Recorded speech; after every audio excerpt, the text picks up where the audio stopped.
Durban life coach has urged matriculants to have a strong mindset as their final results are being released next week.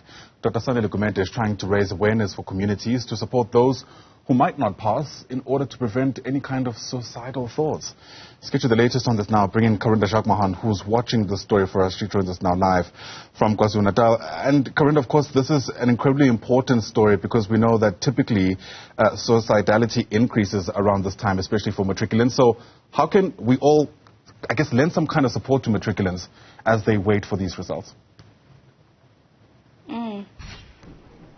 Absolutely. It's an incredibly nerve-wracking time for the youngsters, for matriculants. They're waiting for their results. It's being released a bit later this year. Remember, 900,000 matriculants wrote their final exams last year. And in recent years, the average pass rate is just over 70%. So, of course, there is a small group of learners who do not make it past their matric exams. Dr. Sanele Gamede, we're in his offices now, is a life coach here in Durban. Sir, thanks for speaking to us.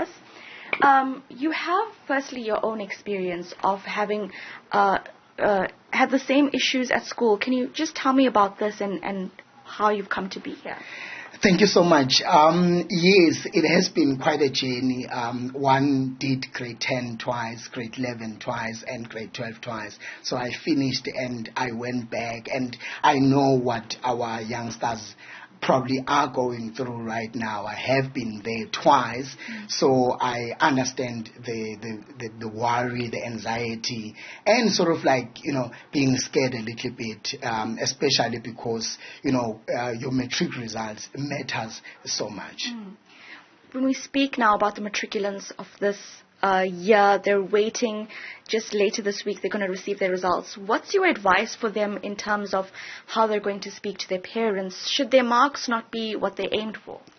I think they are a special group, and I want them to really feel special because they are the COVID-19 group, and for me, I feel like they are special. So for them to reach matric, I want them to feel special just because they've written the exam, and I want them, as they go to their parents, to tell them about the results. Whatever that is going to happen, I want them to know that they've done their best. They might not probably get the results that they want, but I want them to know they've done their best, and I want parents to walk carefully in this situation.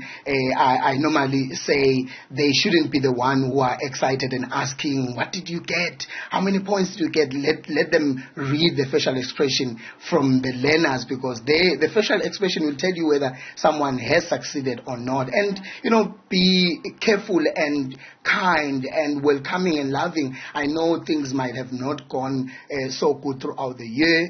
Probably your child has not been the best child according to you, but this is not the time where you could probably go back to that and be like, I told you so. So this is the time where we need to be united as a family, as a society, and as a country as a whole. Post receiving the results, if a student finds that they have failed, what is your advice to the parents or their guardians, the community at large? Because we know that those thoughts of suicide in some cases appear. It is there, and definitely we are not planting that as the hashtag Matriculants Bloody campaign. What we are trying to say is that this is just a temporary setback. I remember very well when I had to go back, it was painful. I mean, I was amongst the oldest learners in school, and I'm not saying people should go back to grade 10. It might be hard, but I want to tell them it's just a temporary setback. Go out there this year and fix your results, fix the subjects that you can fix. And these days we have the Department of Education welcoming our learners, to fix their results, and they are so helpful. So I want everyone to actually support our young people, and we are saying we are not leaving anyone behind as the campaign. We are saying we are making sure that it's inclusive, and we are dealing with mental health. We are helping our young people, and we are involved as parents. It's very important that we don't get involved when the results are out. Let us get involved as early as now, and let us make sure that our young people get the results that they are looking for. And the issue of choosing a career is also something that is very important, because I've seen young people failing matric not because they don't have a potential, because they really don't know why they should pass matric. So I think the issue of setting your goals, knowing why you need to pass, knowing what you want to do, is also a very important conversation. And as a campaign, we are trying to also dish out that information to young people so that they know what they need to do.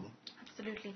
So thank you for your time. We're going to continue this conversation, and of course we will keep you updated, because Dr. Gamede is also a career coach. So our questions to him later on that we'll bring to you is, what happens if you don't receive the results that will allow you to follow the career path that you desired? What are the other options? And also perhaps the issue of mental health, not just for matriculants but for everyone as we go further into 2023 amidst a number of socio-economic crises. How can people actually able to live their life to the fullest while, of course, we're seeing so many things essentially failing around us? We'll keep you updated with this conversation. Back to you.